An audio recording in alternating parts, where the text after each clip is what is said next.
So this is my 45th year of working in independent schools. I came out of Williams College in 1970. Williams was all male, as many private colleges and some public universities, UVA being one, were all male back then. But my wife and I were married my senior year, so she finished, I finished my senior year at Williams. She worked in the admissions office there. And we both became teachers at an all-boys school in Virginia called Woodbury Forest School. I'm on the board now, so full circle for me. Started out as a teacher. My first leadership role was department chair at Woodbury Forest, and now I'm on the board. And I have to tell you, my very first board meeting last year, I looked around the room, 22 board members, and I realized I had taught half of them.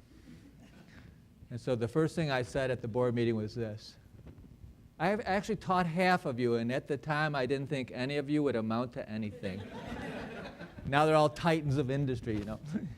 So that's part of my story about the transformative impact of the work that you do. Sometimes we don't remember it or think about it, but it's profound, actually. And it's a wonderful universe to be involved in. So in my work, I have visited schools in 40 states. I've visited actually a lot of your schools in the last 20 years, and in 38 countries. You're going to go on a little bit of a journey with me because I record when I visit schools. And I want to share with you the future that I'm seeing in your schools and other schools. Because I see you in a leadership role in our schools, helping your departments think about the delivery of education, how it's changing, what might be optimal for learning, how we move institutions and departments forward. That's, I think, probably why you're here. And so the first part of what I want to do in our time together, we're going to work between now and 2:45 on just taking a look at that journey. And I'll pose some rhetorical questions, the questions I believe you should be asking your department and your school as we think about the future of education.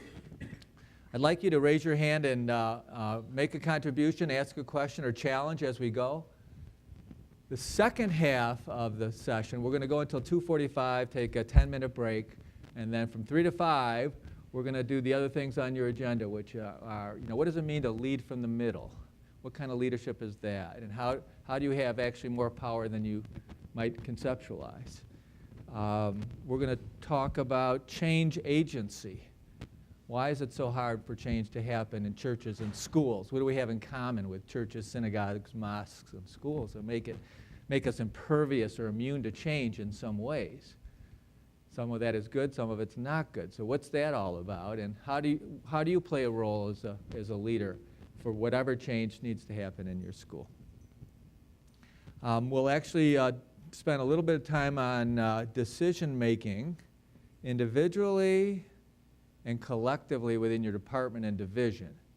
And that's where the Myers-Briggs comes in, because it helps us, metaphorically at least, understand the different ways people process information and make decisions.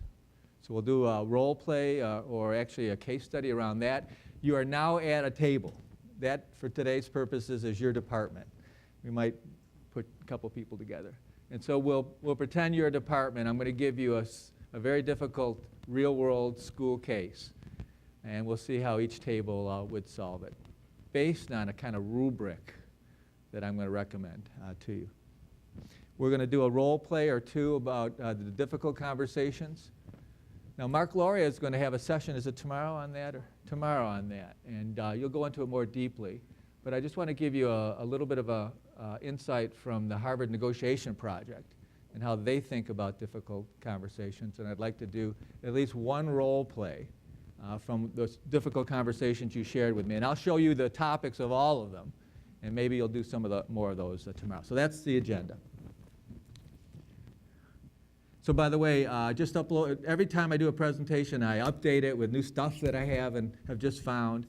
And so this is just the latest and the greatest version of this, and it will be up on the website, this website, headsuped.com. My email is bassett@headsuped.com. You're welcome to email me about anything you'd like, question, observation, strong exception, whatever. And then this PowerPoint and the next one, this one's called Schools of the Future, the Big Shifts.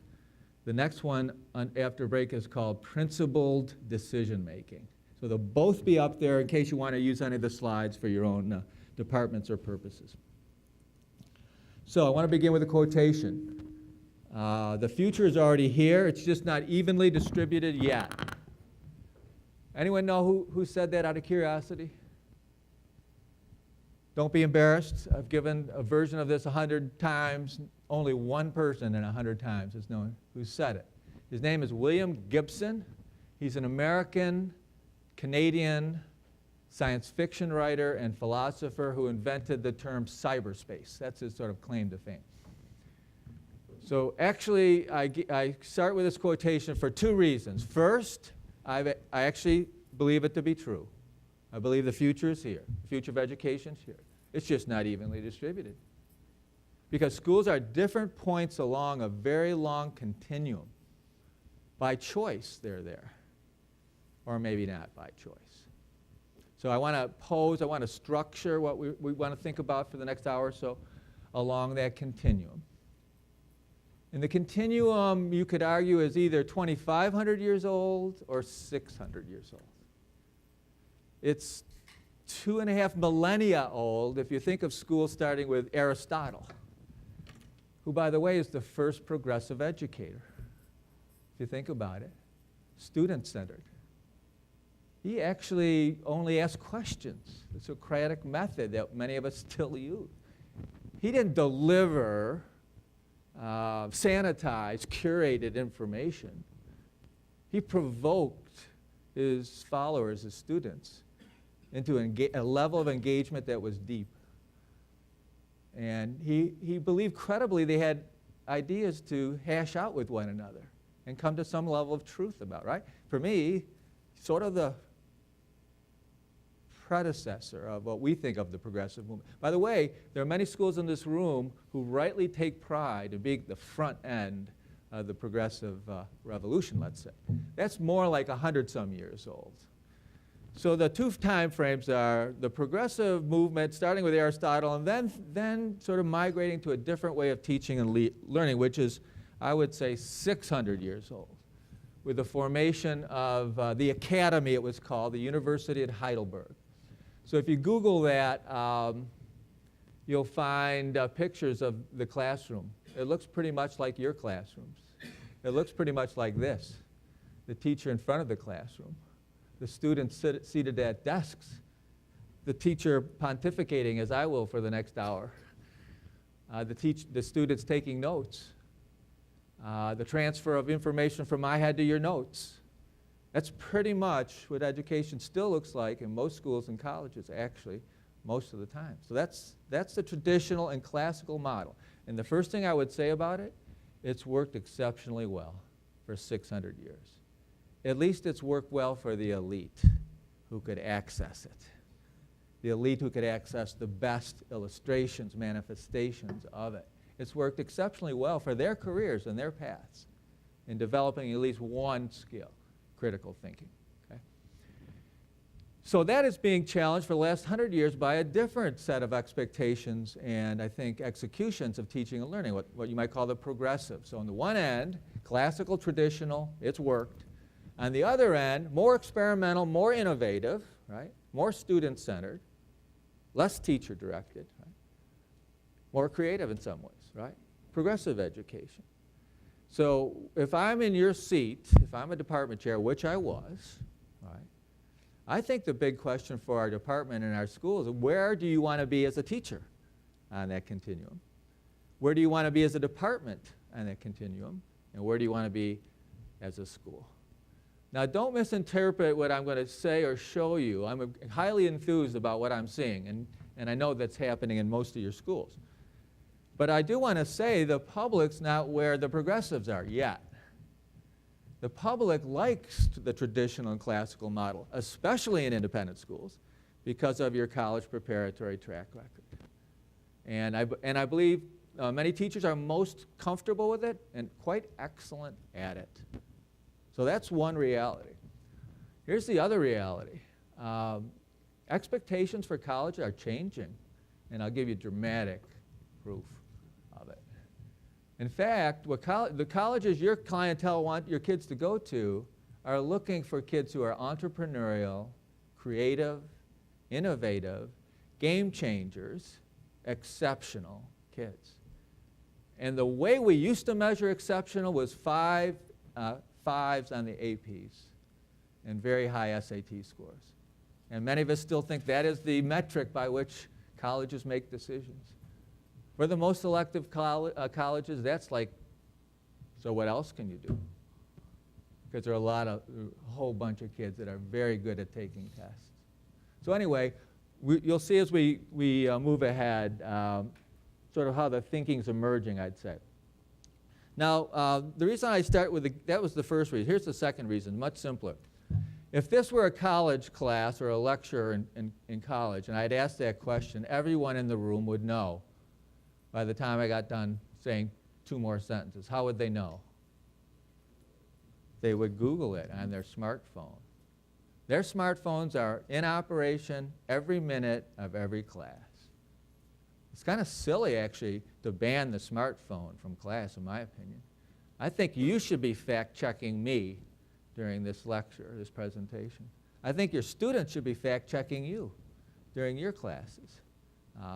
And I think, actually, I'll show you the way innovative teachers are using the smartphones to expand the possibilities of information and knowledge, right? So for me, what I'm trying to say is 10 years ago, everything changed, or almost everything, in terms of at least this, access to information and knowledge, which used to be restricted and now is not. I can't imagine of a much bigger revolution than giving everyone access to everything, anywhere, anytime. I mean, think about it.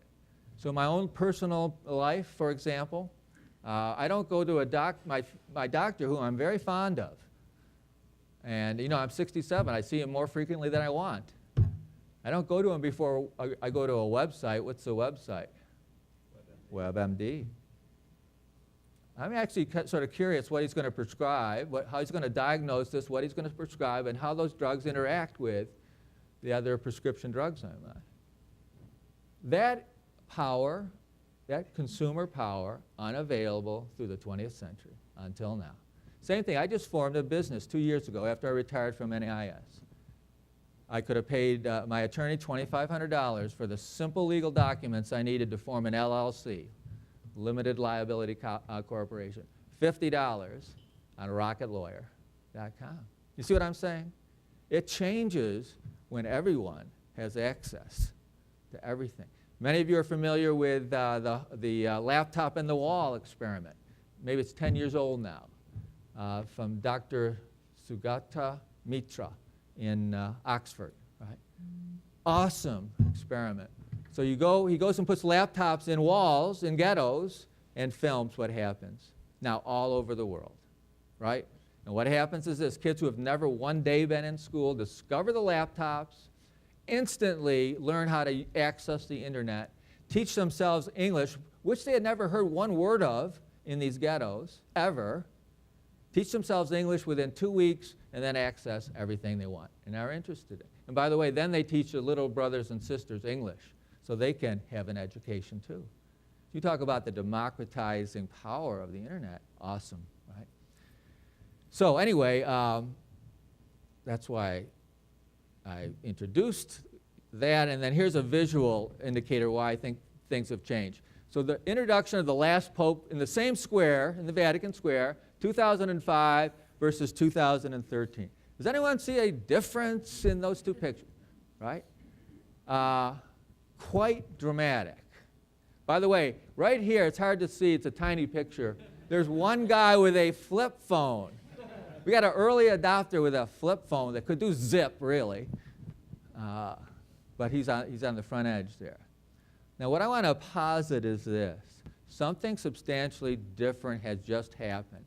Because I'm experiencing the same event, 8 years later, in a different way, because I'm recording it. I could have taken a picture in the old days, but I'm doing something instantaneously that I couldn't have done. What am I doing with my recording? I am networking. I am delivering it to others. I am sending it to everyone on my Facebook page. I am providing for them the same instantaneous experience of a historic event, right? So I am actually making history, if you will, co-creating history and sharing it with the world. Now, how would this play out in your schools, especially if you're in New York State or New York City? So in the urban school in San Francisco, school much like many of your schools, so when they teach, let's say, the Holocaust in world history, or they teach that episode where America incarcerated Japanese Americans on the West Coast in California.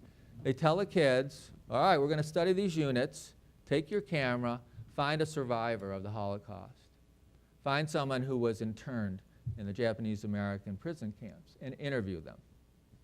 Now, if you're up on your research on brain-based learning and emotions tied to learning and all that good stuff we're learning, right? Here's what you know. If you're just learning about an event in a textbook because it's going to be on the test, you forget that. It has no impact on you. Boom, it's gone.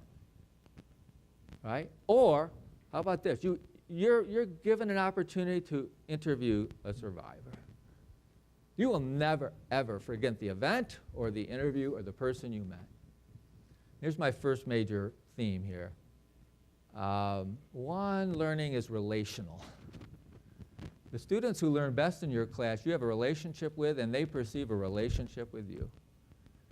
If you didn't have a teacher or professor who was life-changing in your life, I'd be surprised. I haven't met anyone who didn't have at least one teacher or professor who actually changed the course of their life. Certainly was my case. That's why I became a teacher.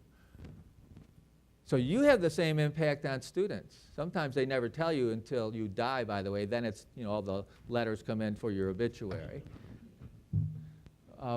But anyways, the point is, you learn when you are in human relationship. So why wouldn't we create more learning experiences for kids to be in human relationships? Immigration, we'll come back to that. Doesn't mean anything to any of your kids, mostly, unless they have a family reason for immigration to be important. It's only some of the biggest news in the whole globe, refugees and immigration, not meaningful until it is meaningful. And I'll show you examples of that in a while. So anyway, I got interested in the Pope the day I did these photo captures on my computer. So I go online and I'm curious, what's the Pope doing? You know what the Pope is doing? He is conducting a class in Spanish for five classrooms in 5 different countries at the same time. We're live streaming right now. That's what he was doing in 5 countries with 5 classes, taking on, for students, interesting issues about the world. I'm thinking, the Pope is older than dirt, and he's innovating this way? Why wouldn't all my teachers be innovating this way? Creating networks of schools and classrooms, relationships with kids in France and Nigeria and Australia, finding the difference in global perspectives, becoming less parochial as Americans. This is what I would want for my grandchildren in your schools. That kind of connectedness that the technology makes actually simple. So kind of another visual way to get to the point of this big transition. This first film clip's in German, but you don't have to understand any German to get the point. And it's called, "So Papa, how do you like the iPad we got for you?"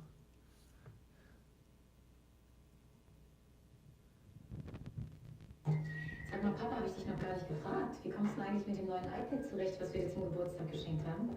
Na gut. Mit den ganzen Apps kommst du klar? Was denn für Apps? Gib mal die Stift zur Seite. Right here. You want it down? It's a podium. I'm just turning it down for the live stream. This is the only one that's loud. Do you want it down? No, this is the only one that's loud. Okay.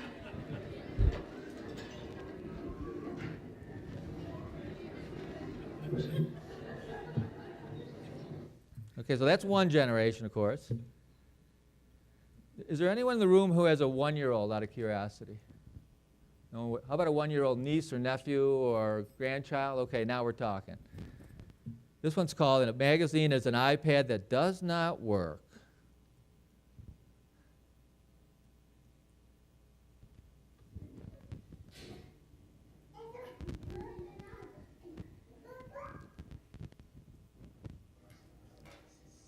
What's she doing? She's resizing the picture with her fingers.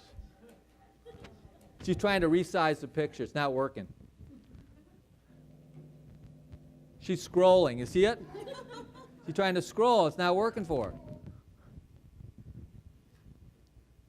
Resizing again.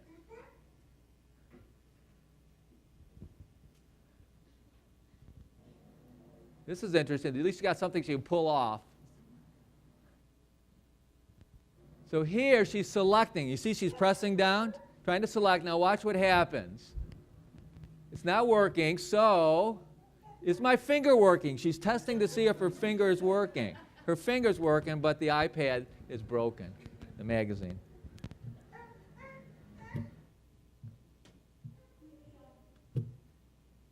So here's the point. Your 1-year-old has access to everything. She didn't need a teacher to teach her how to access and use the new tools. The interface is so intuitive. Kids who have never been educated can learn. I just think it just sort of opens up some conversations about what do we teach, how do we use technology, and what does it mean in terms of that whole world of the internet where most of it is garbage. Most of it is, or much of it, let's put it, is garbage, it's disinformation, it's propaganda, right? If we're not sanitizing and curating, kids have access to everything, we have a different kind of responsibility, let's put it that way, as leaders, educational leaders. Okay, so all that leads me to 6 questions. And these are kind of framing questions for what you might call your school of future conversations, no matter where you are in the continuum. So what are these big shifts that I'm alluding to? That title comes from the MacArthur Foundation. They're those folks in Chicago who give $500,000 grants to geniuses. They're the Genius Awards. I don't know if anyone's had them show up on your step. Here's $500,000, do what you want to do. So they're deeply involved in education, and they've developed a kind of, I think, useful rubric for understanding how schools are changing. At least some schools are changing. And those are the big shifts. Knowing to doing, teacher-centered to student-centered, individual to team, consumption of information to construction of meaning, schools to networks, single sourcing to crowdsourcing. I'm going to say a word about each of those, and then we'll look at some examples. I've added an additional one. I believe, gratefully actually, that you will see this transition between high-stakes testing and demonstrations of mastery. It's a very, very big shift. It will be liberating when it's finished. The reason we do so well is the government doesn't impose high-stake testings on us. The College Board does, but not the government. Right? Some of you are abandoning the College Board as your guiding star on assessment. Good for you. But it's still there in the public's mind as the metric, right? Well, that just changed 2 weeks ago, and I'll show you some healthy signs of that. So the big shifts, this technology-infused possibility of teaching and learning is what I call the third great American Revolution. I'm a boomer, I like reading biographies of the founders of the country. So for me, the first great American Revolution was the American Revolution. It changed the idea of how we could govern, how people could govern themselves, changed the world, if you will. The second for me was the Civil Rights Movement as a student of the 60s and 70s. For me, it changed everything about how we thought about ourselves and others. Had a huge impact in the world. Its story not finished yet, of course, but revolutionary. And then the internet is the third great American revolution, changing the whole world in many, many ways. Some not so good, actually. So the third big question is, can we agree on the skills and the values that the 21st century will demand and reward? So I'm going to show you very quickly about 6 titles and surveys of the public and major corporation job descriptions that will make this point more maybe convincingly to you. But I think I can demonstrate it by a little exercise in the room, since I've done this in countries all over the world and all over the U.S. So it turns out everyone seems to agree that there are at least 5 outcomes from education preschool through 20. In other words, preschool through graduate school, that everyone wants to have from school. So I just want you to think of the child that you're closest to is in school at any point. And I'm going to make it easy for the group by saying those 5 main things all start with the letter C. So give me one thing you want from your own child or grandchild or nephew and niece from school that starts with a C as a skill or value. Yeah. Number 1, we've always done that pretty well. Give me another. Sorry? Yeah, curious. I'm going to link that with creativity, okay? So creativity, that would be 2, and curiosity linked together. Yes? Compassion. Yes, I'm going to link that under the umbrella concept of character. And character includes the virtues like compassion. It includes the character strengths like grit, let's say, perseverance, right? The ability to bounce back. Integrity includes, footnote to you here, there are 8 major religions that are thousands of years old in many cases. We all agree on the virtues. No surprise. The virtues are the same, basically, okay? So again, universal belief here. Collaboration, teaming. We think it's going to be more important even in the future. Here's a footnote. There used to be individuals who won Nobel Peace Prize, individuals who won Nobel Science Prizes and medicine prizes. They're all teams now. They're teams that collaborate across the world through the internet, right? Team-based learning, right? So by the way, my point is that we do really well with teams after school. The high-performing countries actually do well with teams during school.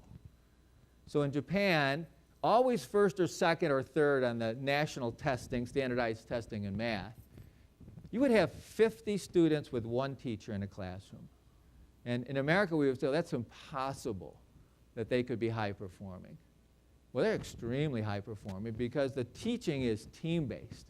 The teacher models how to do a solution, a problem set, but then breaks the class into small groups and gives similar problems, or sometimes the same problem to each group. Today's my day to captain that team, so I'm leading the conversation. We're all thinking mathematically, and guess what? We are learning from each other. Often your students learn best from their peers, or at least complementarily from their peers. And then, you know what? My job that day is to teach our proof or our solution. And there are 4 other or 5 other spokespeople for their teams teaching their proof. And guess what they learn? There are many paths sometimes to a solution. So they end up thinking. They learn how to think mathematically. So anyway, teaming during class, kind of important. How many do we have there? We're missing one. Yeah. I'm sorry? Competence we'll come back to. Okay, good. It's the whole realm of communication, and there's 3 elements of it. There is written communication, writing, and guess what? Your students, although you don't think so, are exceptionally good at it. You know why? When they go to college, NAIS tracks these young alumni in college. They give the highest marks to your schools because of their capacity and ability to write. You know why? Because none of their classmates can write. That's what they tell us in the survey. They are differentially and superbly better prepared in writing. Now, why is this? I was an English teacher. If I had 150 students, I would not assign a paper. It's too much work. 150 kids, forget it. So valedictorians from public schools have never actually written a real paper. And this is why there are all those remedial English and remedial math classes, by the way, as well at college. So anyway, we do okay in that. I'm not worried about the writing. Then the technical fluency is definitely part of communication, that fluency. Actually, I see kids, and you just assume that they know how to use spreadsheets and databases. They don't necessarily know. They know how to text, but they don't necessarily know that, but most of them do. But still, it's something we should make sure they have as a skill. And then, of course, it's public speaking. And a lost art, apparently, in America, because we don't teach it anymore, K-12. Public schools used to teach it K-12. I'm a product of that, K-12, every year. You know, graduated expectations for being able to speak in front of a crowd. You think in a world where we communicate by text, don't you think public speaking will be increasingly rewarding for the child you're thinking of it? So for me, that's important. It has to be integrated in our 21st century school. By the way, the data I cite here, every 2 years Gallup asks Americans what they fear most in the world and in life. Guess what number one always is? Public speaking. What's interesting is that death is fourth on the list. Public speaking number one, chronic illness number two, always in the same order, snakes number three, and death, number four. So go figure. All right, so now we got all 5 of those C's, right?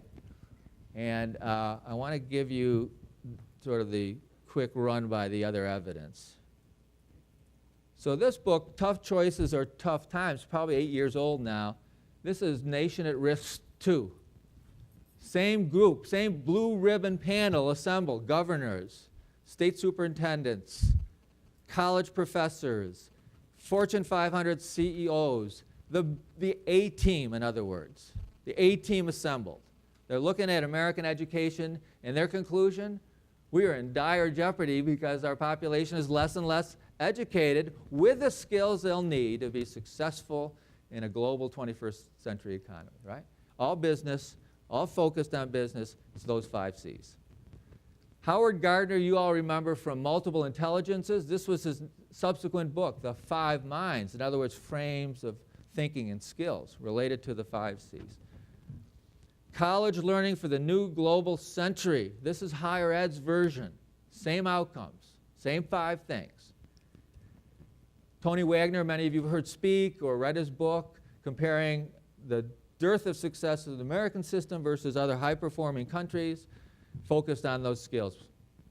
We said character, right? Character was one of them? Okay. I think a lot of the conversation started with Dan Pink. There's a lot of dispute whether the chemistry is in the science of hemispheric differences in the brain is true, but metaphorically it is compelling that we have a creative side and an analytical side. And a lot of this conversation started there. Now the public has a think tank called Ed Leader 21. I recommend it to you. NAIS is the think tank for independent schools. That's what NAIS does. It does research on thinking and governance and teaching and learning. So we were early in on this 5 C's bandwagon, and so is the public domain. But they only have 4 C's. What C do you think they're missing? What wouldn't be in the public debate? Character. Now think about that. I actually think character first. I think your graduates will distinguish themselves first by being people of character. And all those high empathy, high emotional intelligence, virtuous. How could we be in a world where the smartest people at a place like Volkswagen would have the arrogance and the dishonesty to do what they did? These major meltdown crises we have, character-based. I want to, maybe you don't know this, Andover and Exeter had the same man named Phillips insert a sentence in their charter. So we're talking almost 300 years ago. And here's the sentence. Goodness without knowledge is feeble. That's interesting. Goodness without knowledge is feeble. But knowledge without goodness is evil. That makes sense? So all this knowledge that we're helping our children acquire without the context of character, actually dangerous. Right? So I'm proud of independent schools for a lot of reasons, not the least of which is character is so central to what we do. Edutopia. We'll come back to networking in a minute. Edutopia, an amazing resource. You would want every one of your department members, I believe, to be subscribed. I get this every day. You know what it is? New ideas about all the elements of teaching and learning that are important. Teacher practitioner lessons on how they're incorporating this or that. It is an awesome resource brought to you for free by the internet. So for example, well, how are we going to use smart technology to teach the 4 C's? So they're plugged into that same rubric I'm describing. Here's that public survey I alluded to. Every 2 years, same survey. What's important? The things I didn't circle are what you would expect the public would say, reading and technology and writing and math and science, etc. But I circled the things that the public says important that they say we stink at as a country. And they are the 5 C's, related to the 5 C's. So creativity, critical thinking, teamwork, public speaking, leadership, innovation. Really important. We stink at it as far as the public's concerned. Google. That little kid you're thinking about will want to work for Google. Everybody seems to want to work for Google, right? Well, here you go. There's the job requirements related to those outcomes. I hope you're sort of getting the impression, I don't mean to beat the horse to death, but here's where the departmental chair piece comes in. If those are the outcomes, why aren't we designing our curriculum around them? Why aren't we designing our evaluation of the student and the teacher around them? If there's no dispute in the world about what's important to come out of school, and we're still stuck in these very narrow ways of assessing your teaching quality and effectiveness, that seems to me to be a huge disconnect, actually, right? That's what I'm thinking. So some schools are actually way ahead of that curve. And here's another recommendation. What if your school had a mission promise instead of a mission statement? I'm kind of jaded about mission statements. This is what we believe. Okay, you believe it. What about a mission promise? This is what we'll deliver related to what we believe. Outcomes that the world expects, that the world needs, actually, I think. Too small to read. Recent edition. This is the think tank for the Fortune 500 companies. This is the conference board. What they're looking for from 4-year graduates, 2-year college graduates, and high school graduates. It is all the 5 C's. Conference board. And actually some schools are way ahead of most schools in committing to it. So here's a school that markets their outcomes in critical thinking, creativity, communication, collaboration, and character. So that's the 5 C's, the big shifts, if you will, related to them. One other thing about those, and then we'll move on.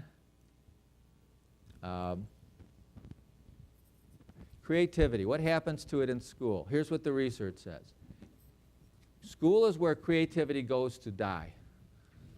And it dies in the 4th grade in most systems.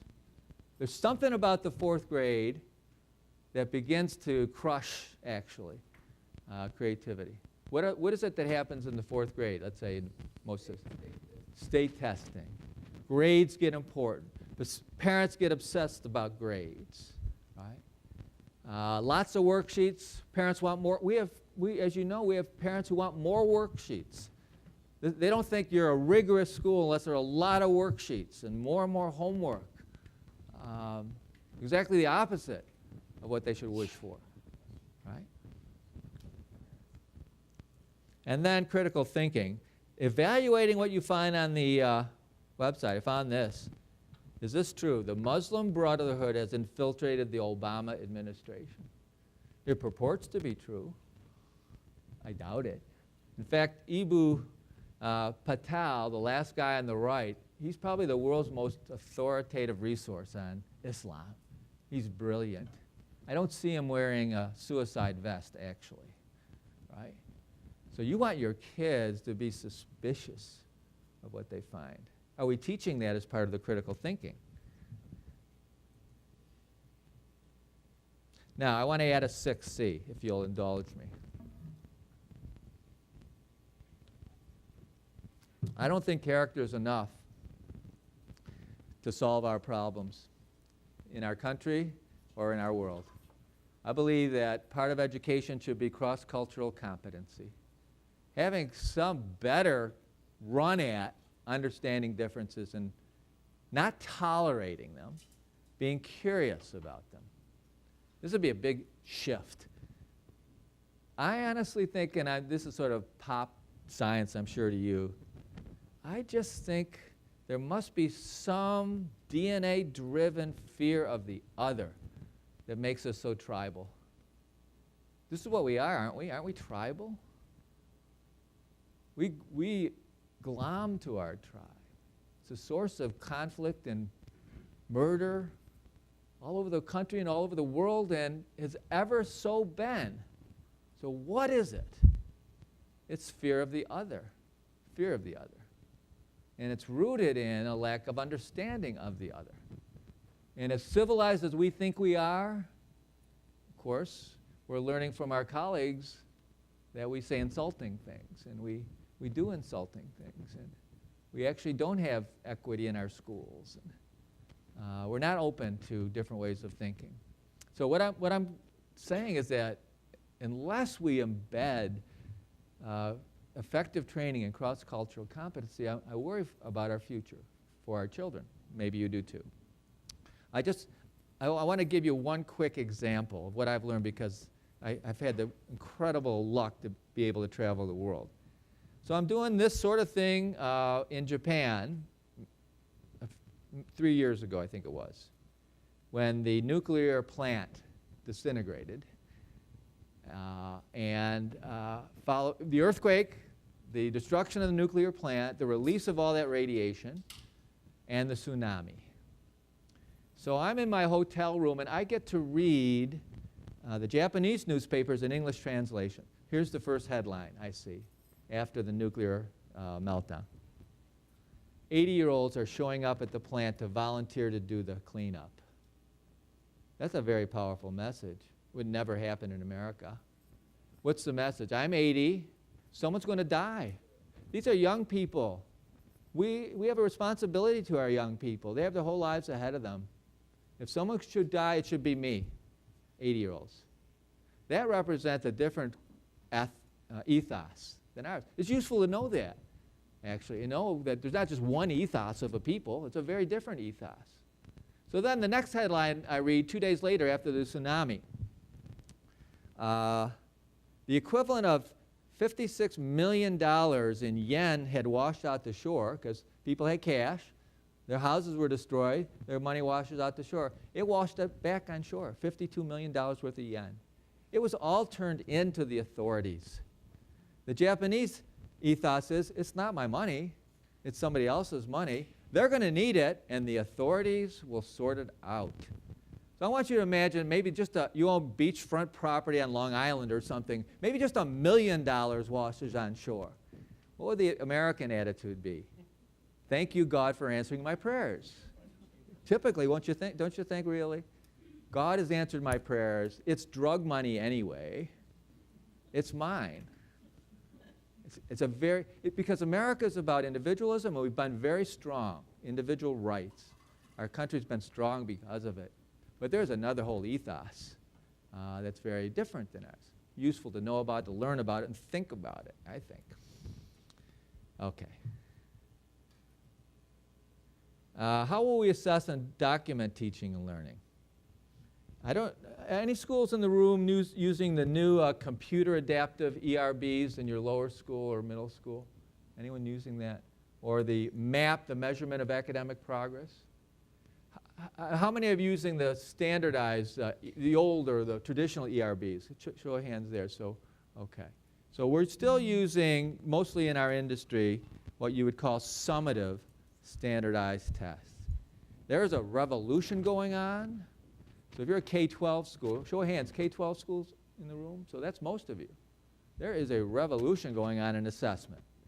For the young people in the room, I don't know if anyone's young enough to have taken the GREs online. Did any of you take your graduate records? Okay. So that means you took a computer adaptive version. And what that means is this. If you got the first answer wrong, you get an easier question. Get the second answer wrong, get an easier question. Until you get one right, get a harder question. This is like a whole quantum level more sophisticated, because it can narrow down to your very specific strengths and deficiencies in amazingly detailed ways. Now, I'm not a reading teacher, so I'm going to make up the numbers, but here's what the formative assessments give back. So again, when you do the normative, you do it once a year, and you do what we call smile and file. Yeah, my kid did fine, she's on grade level, or my students we're above grade level, what's not to like, file it away, has no impact on teaching and learning. So that's how we've always done it. Here's how we're starting to do it. You're a third grade teacher, and you get your reading tests back one of 3 administrations: September, December, and May. The first administration, the test says, in reading, Mary is, let's say there are 12 major skills. Mary is so proficient in 9 of them. She is way above grade level. But in 3 of them, she is significantly below grade level. Note to self, when you saw the standardized results, she's so good in 9 of them, it masks weaknesses. She's got a good score. She's 1 grade ahead of grade level, but it's because she's 2 grade levels ahead in 6 of those 9, or 9 of those 12, whatever, right? And she's way below grade level in 3. She has some deficiencies you guys need to work on. And so the test itself will say Mary would benefit from reading out loud. It will help her phonemic awareness. And she'd benefit most from reading out loud with other students. And by the way, you have 5 other students in your class who have a weakness in phonemic awareness. So what this means is that we finally have a tool to customize in a way we never have. Now, why isn't everyone using it? Because it's a ton of work for the teachers. Instead of 1 lesson plan, I have effectively multiple lesson plans. And without training teachers to be really good at differentiated instruction, even with the guidance for the test itself, it's a ton of work. But 21st century, I'm just putting on the table, this might be something we should be paying attention to as educational leaders. So that's one thing, the formative assessment. By the way, Edutopia, simple steps for differentiated instruction. They're way ahead of the room here. They're way ahead of our schools. They know what we can and should do. Or 3 ways to plan for diverse learners. Or enhancing learning through differentiated technology. EdWeek. Testing digital tools to improve formative assessment. So there's another, first, another question for you. Well, what are the journals that your department's reading? And how frequently do you have, well, you know what EdWeek just said? It's sort of interesting for how we're teaching. Should we have a conversation about it? So move on to another way of assessing that I'm very, very keen on and want to recommend more of. And those are demonstrations of mastery or proficiency in something. So this goes back to Ted Sizer. Many of you are products of Ted Sizer thinking, Coalition of Essential Schools, especially the more progressive schools in the room, right? And from the very beginning, how many years ago now, 20 or more years ago, it's about exhibitions of mastery. Give real world problems to solve. Your final exam is solving it, showing us how you solved it with something that demonstrates it. So if you only want to put your toe in the water with more project-based experiential learning, you could do what this school in Utah does. It only does it 1 day a year. If you can't muster up to do this 1 day a year, just see how it works as a small experiment, this worries me. It's not like a big change, 1 day a year. So 1 day a year this year, they take the whole junior class. The kids can't wait for that day. It's their best day in school the whole year. That's what they tell me, their best day in school. Can't wait. They put them on a bus, they don't know where they're going, and when they get there, they find out what their project is. They break them into teams, they give them materials.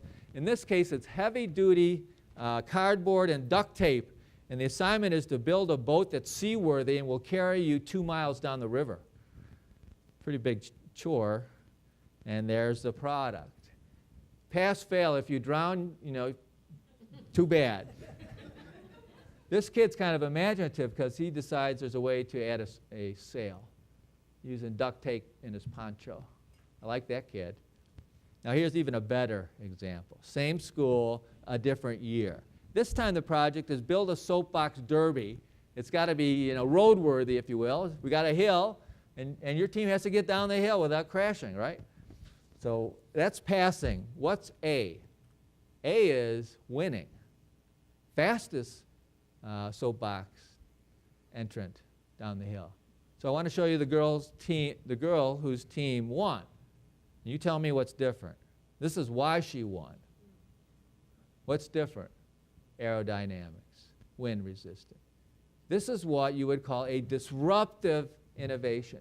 All those other teams and all your students in our schools will be trying to make an improvement on the classical model. The earth-shaking world changers will obliterate the old model. In other words, everything that Apple Corporation ever rolls out. Not a replacement for the phonograph, goodbye to the phonograph. Not a replacement to, the phone, goodbye to the phone.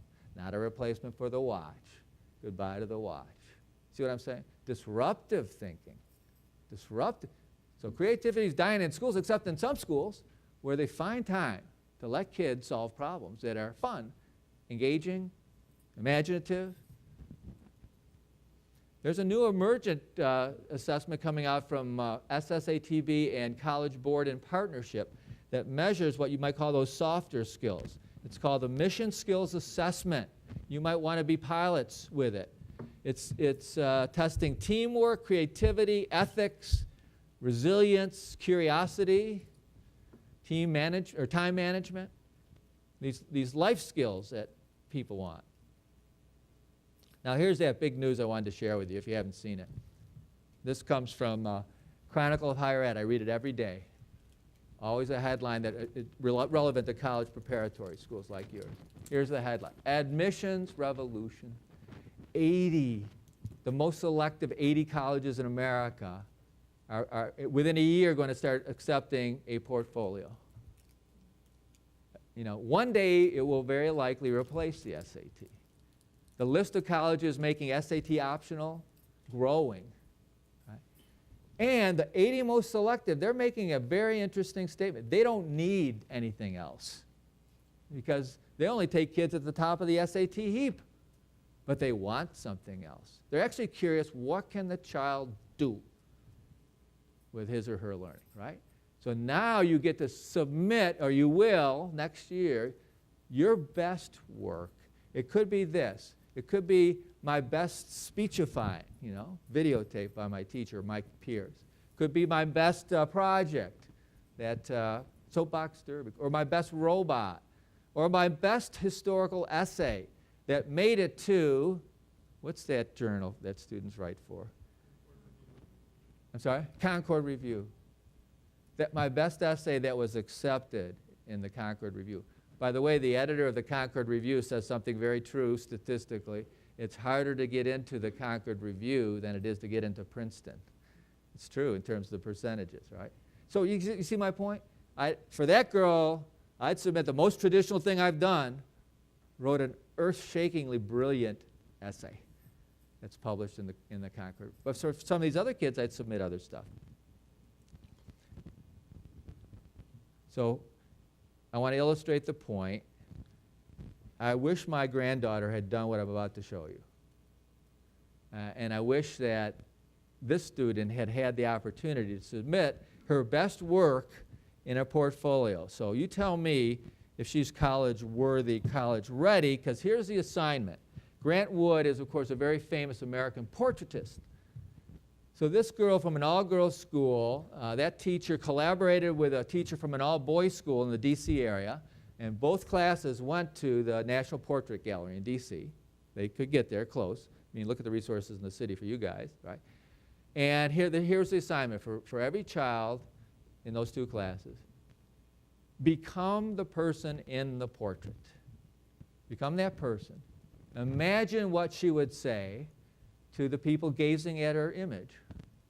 And in your narrative, create a narrative. In your narrative, reveal your understanding of the painter's intentions. Is that a high-level assignment? That's college-level assignment. So I want to show you. And on their website, you'll find a bunch of these. On the Smithsonian's website, actually.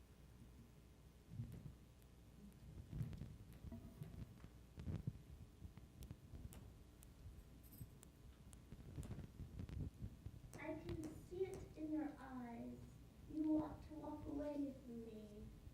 You took one look at my disapproving stare, my compressed lips, my stern black dress, and thought, Victorian survival. Grant Wood called me Great Antilles, and maybe he viewed me as some faded relic of Victorian repression. Privately, you noted my elongated neck, constricted by a thin ribbon. You gazed at the daguerreotype in the glass case beside me, and saw its echo in my sepia skin. He's put a phone on the nearby table, even though the object is completely anachronistic. Its tall, dark form connects visually with my own body.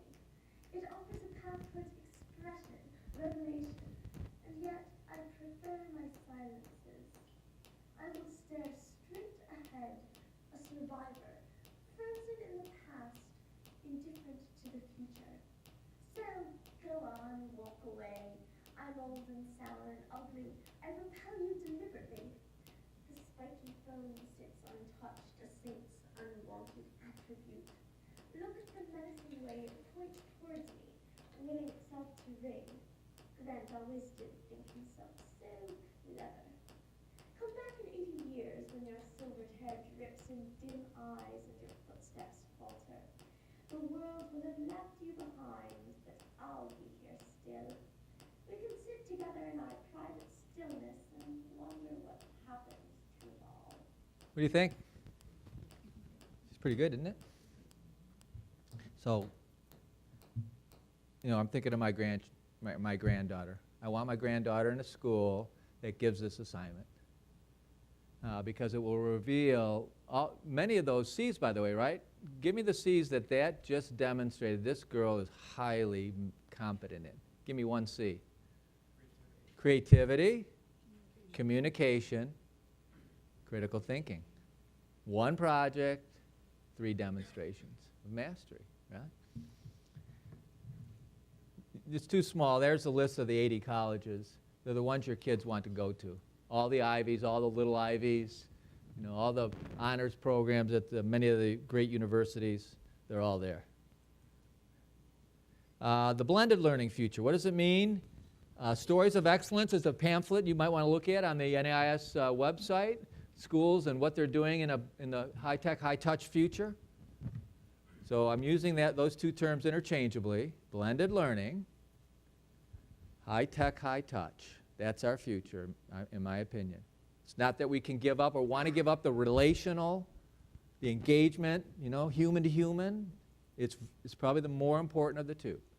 But the high-tech piece can expand that universe of experience. So here's something. Flipped teaching, of course, you've all heard about it. As department chairs, wouldn't you want at least one of your teachers experimenting? Maybe you do. Maybe you already have that I hope you do in your departments, in your schools. Now here's an amazingly different way to think about flipped teaching even.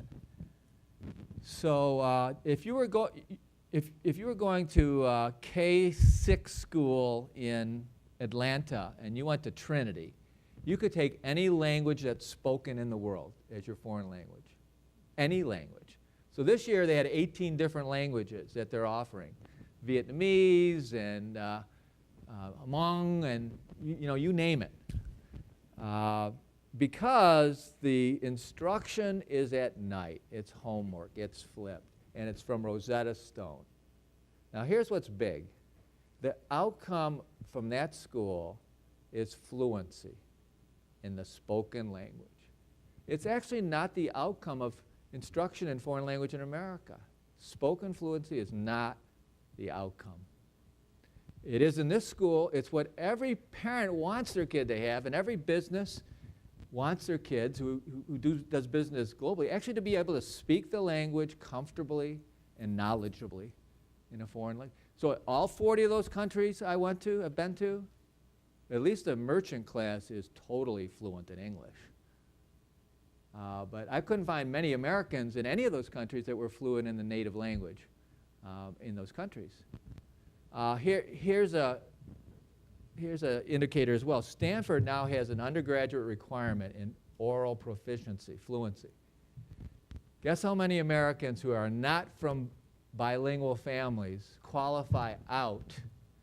Now Stanford, the most selective college with Princeton, the smartest kids in the whole system, how many pass the oral proficiency test? 0, not 1. So it's because it's not the goal for foreign language instruction in America. It just is in every other country, apparently. And what I want to say is that this school thinks that is the outcome. It's that kind of conversation that one might want to have in our school. What should be the outcomes of our science program or our foreign language or our English program? That's a very different way to get the conversation started. Khan Academy, of course your kids and their parents are using it. It has something to do with Microsoft backing it, that it's made it better. It's still very primitive technology. And these little 6, 8, 10-minute units, it might be on factoring for polynomials. In the room, if you can't raise your hand if you're a math teacher, how many of you could factor for polynomials now if you're not in math? So I've got maybe 10% of you.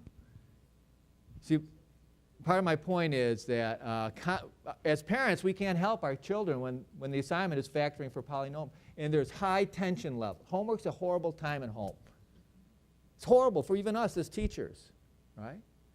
But now the flipped classroom, internet generating world has a very simple unit on it. Now, I want to tell you 2 things about why it's brilliant, in my opinion. One, it's the 2 things that kids can do at home they can't do when you're teaching, or they won't do it. They won't hit the pause button. In other words, they don't want to stop you, and less do they want to raise their hand and say, I don't understand, because there's social pressure not to. And there's cultural drivers for this too. It's not like everyone feels the same way. Cultural drivers for not raising your hand. Okay? So they can hit the pause button, and what else can they do that they won't do in class? Or you won't do, really? Hit the rewind button, even if they have to rewind 5 times. So I was an English teacher. Now think about it. I wish I could start over. I was a literature teacher. I love teaching poetry. So if I think I could teach a drop-dead 7-minute video on how to understand Stopping by Woods on a Snowy Evening by Robert Frost. It is extremely complicated, actually, as a poem, and very, very, very Frostian. I believe I could teach one of the best classes ever on that poem, right? So why wouldn't I do that? And then in class, what happens here and in the class I'm just describing is small group work. So in my English class, I would give a different Robert Frost poem to small groups and have them explicate it based on what they learned on how you think about the use of that poet's, figures of speech and imagery and how they tie together, that kind of thing, memes and all that, right? For the foreign language, the small group work is community members from the Vietnamese community who volunteer to come in 3 days a week and have conversation with the kids. Real people, real conversation. Kids are engaged. Mano a mano, right? Very, very different. AP courses. I think you should require every one of your students to pass an online course before they go to college. You know why? I don't know why. Because they're failing online courses that they're required to take in college. That's what the data says. They drop out, they're not engaged with them. One of the graduates of the schools I'm on the board of, I just talked to, freshman year at a prestigious college, he's required to take 4 of his 5 courses online because he couldn't get into the other sections. 4 to 5 online. He better be good at taking online courses. By the way, I think your high school should have a lecture class with the entire junior and senior class in it, because that's my alarm. Tell me I've got to finish up this part soon.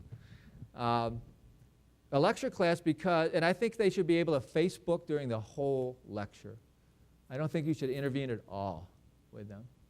And so that they get a D the first marking period, because they didn't actually do well in the lecture class. You see what I'm saying? You want to prepare your kids for college, you're going to be in classes of 500, and many of them will be Facebooking the whole time. So wouldn't it be a gift to them to intervene while they're in high school and see how they do in a real lecture class, right? But anyway, the online stuff, amazing. Free online AP courses from Harvard, Rice University. You can take AP physics, high school AP physics from MIT, free. It would actually be kind of good to have that on my transcript. My AP physics comes from MIT. Andover taking the lead in some of the math, partnering with Khan Academy. These are all these examples from Edutopia of how to design courses around the kinds of things I'm talking about. All right, so redefining space, place, and time. As you renovate, depending on where you are, you have better chances than other places. But even in high-rise schools, you've got the roof, right? You do have the roof. So this is a urban school in Portland. There's a house on the left. You can barely see it. Doesn't look like an urban school. They're trying to say something about the membrane between inside and outside. Right outside those windows is their organic garden where they're growing their lunch, right? And they diverted a stream, so now the river runs through it. The river runs through the classroom. They're measuring marine life right there in their science classroom. Kind of cool. It represents a kind of creativity in how you think about buildings and space. Of course, all of us do this, bring the classroom outside. This is Hotchkiss. They're so good at this in terms of building environmentally responsible buildings that in another year, they'll be selling electricity back to the grid. Zero carbon footprint, and they've got all this wooded land, changed to biodiesel and all of that stuff. Pretty impressive by the way they live and work. Okay, so last few minutes, a couple examples of all these big shifts. Robotics. I don't know the extent to which you're committed to it. It's highly engaging for kids. Is it just an activity or is it integrated into your community? So this is the 4th grade version here. Build a robot that can find its way through a maze and throw a ball through a hoop. I'd love to have my 4th grade niece or nephew in that class. Pretty sophisticated for 4th grade. Here's a 12th grade version. Build a robot that can be submersible and find a dark object on the bottom of a pond and bring it back. They won the New Englands. They were so good at it. And this boy right there, second from the left, was the captain of the team, and here's the backstory. He told me that their first robotics club, his junior year, was very poorly organized, and they didn't work hard enough, and they stunk, and they embarrassed themselves in their school. So senior year, they decided we're going to change things up, and we're going to get good at this. Can you see one change they made? I forgot to tell you the first part. They were all boys in their junior year, and now they're co-ed. This is a major breakthrough for boys. That they think that girls could actually contribute something to this conversation, and the girls did. Different frame of reference, right? And they also added underclassmen. This team captain said, so our program would have institutional wisdom over time.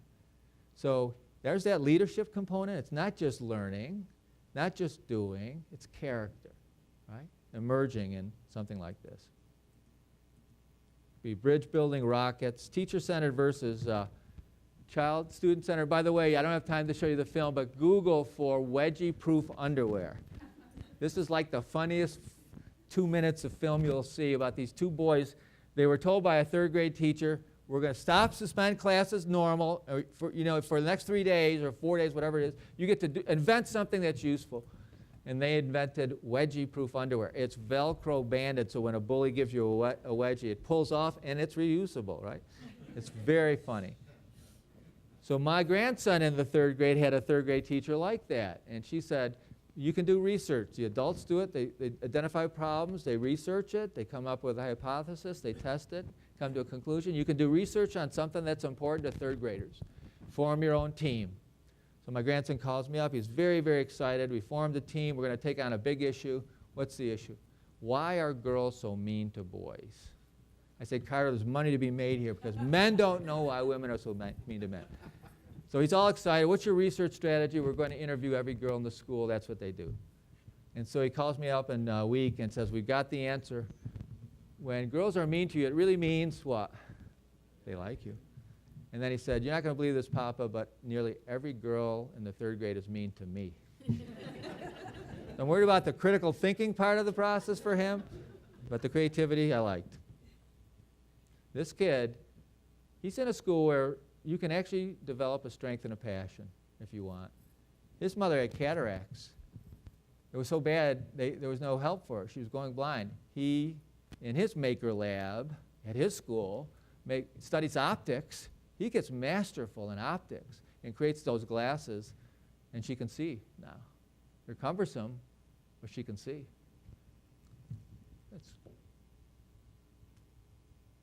Starts early. This is my daughter. My daughter runs a Reggio Emilia school in Boulder called Boulder Journey School. Probably the world's best Reggio school. People from all over the world come to this school. It starts with 2- and 3-year-olds. Discovery, inquiry, figuring out why one ball goes faster than the other. They'll spend hours at it.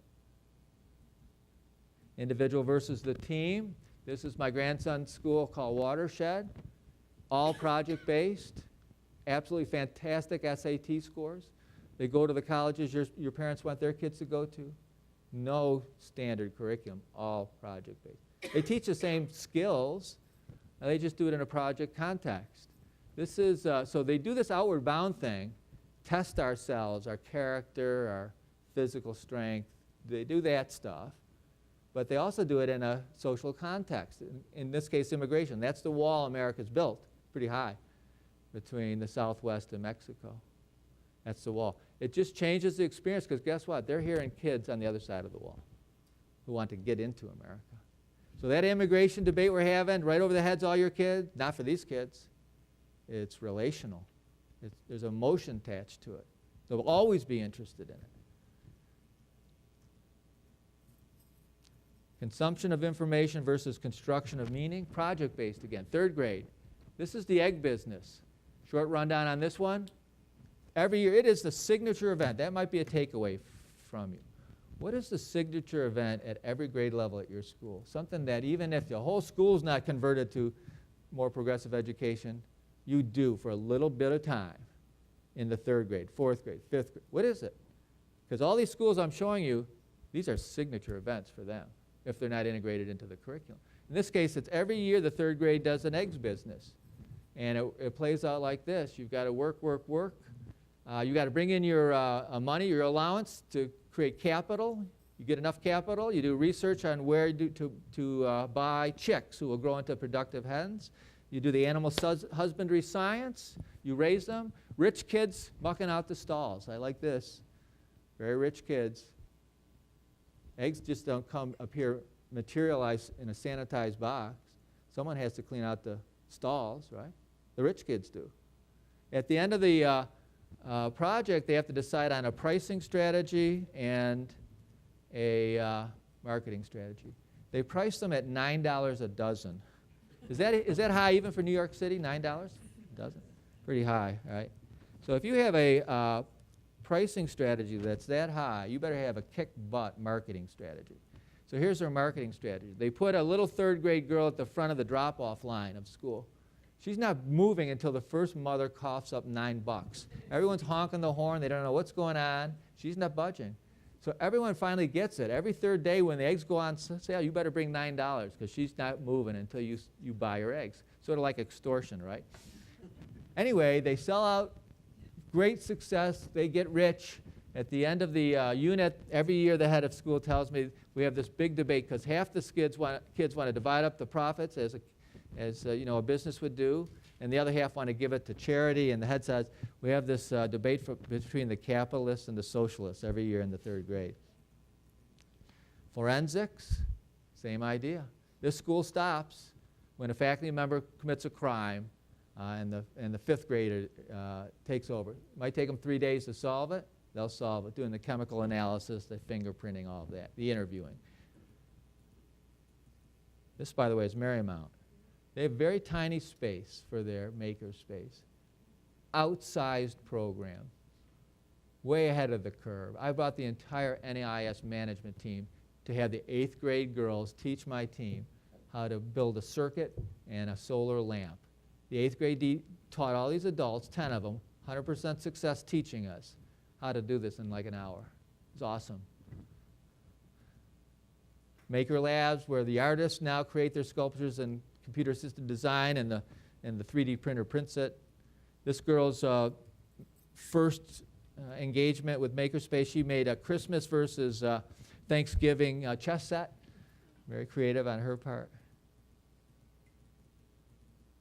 All right, just a couple more. Schools versus networks. This is the Edutopia thing I was talking to you about. I'm an English teacher. Some English teacher in Richmond did a week's work for me by finding the film versions of The Murder of Desdemona from Orson Welles, Laurence Olivier, and Lawrence Fishburne. 3 different geniuses. By the way, the 4th one is the Cheers version, which is the one you'd want to Google and watch. It's hilariously funny. But I'm thinking, oh my God, somebody else has done this work for me? What I'm saying is your teachers have this if they have a network, they have this immense resource of teachers who've done incredibly creative things. So now I've got my kids analyzing the 3 geniuses who've interpreted that climactic scene because they're so different. Then I'm forming them into stage groups to reinterpret it themselves in modern dress, modern setting. What an engaging way. You know, the way I used to teach Shakespeare, read it. Good luck reading it. Your high school, read Shakespeare and make sense of it. Good luck. Single sourcing, this is the last one. Single sourcing versus crowdsourcing. And I'll just stop here and we'll take a break. And next part will be more interactive. So, 7th grade teacher brings this in and shows me because he wanted to share with me what this kind of teaching does. So this is a map of the U.S., obviously, color-coded by where people trace their ancestry from. So those 22 states, mostly in the north, all trace their ancestry from one country. One country. What country would that be, would you guess? Not England, not Poland, it is Germany. But why Florida? Because everyone from New York eventually moves to Florida, right? All those snowbirds, that's why Florida. And then the Southwest, they trace their ancestry to one country. Mexico, not Central America, not South America, the plurality of citizens, Mexico. And then the Southeast, turquoise, where do those folks, the plurality in the state, trace their ancestry to? Not England, not France or Scotland. I'm sorry? No. No one ever gets this. Exactly right. Africa. The white crowds, I've done this 100 times, not one white crowd has identified Africa as where the plurality of citizens in those 8 states come from. Plurality. So you just learned something. Purple, light purple is Vermont, Maine, and Utah. Is it dark purple? I can't tell it. No. Yeah, it's Maine, Vermont, and Utah come from the same place. England. Why Utah? Mormons. Who led the Mormons? John Smith, the most popular English name, blacksmith, derived, right? So I'm teaching my 7th grade class here. And people, they're sort of getting it now. So how about New York and New Jersey? No, New York and New Jersey are Italy. And the green, New Hampshire and Massachusetts, Ireland, okay. Now the fun one is the red, those states there. And I'll just tell you, those folks said their ancestors came from America. I don't know if they didn't read the instructions or what happened, but they didn't have any ancestors that didn't come from America. Go figure, right? Now here's what I want to end on. So then a kid raises his hand, and I know I'm in the presence of a 21st century school. He raises his hand and he says, how do we know the data is good? That's what I want for every one of your students. They would challenge the data. And the teacher said what a teacher should say, how are you going to find out? And they knew what to do. They broke into groups. They get out their smartphones. They start talking with the whole class, and here's what they found out. They had contacts in all 50 states, brothers and sisters in college, neighbors who had moved. And so they text all their contacts in all 50 states, and they say to them, do our homework, stop the next 20 people on the street, and tell us where they say their ancestors came from. And guess what? It entirely corroborated the map. So I'll end on this example because now students own this learning. It actually is of interest to be able to co-create meaning and corroborate in this way. And so that's part of the conversation I hope that you'll be having with your department. So break for 10 minutes, and we'll come back and do some other stuff.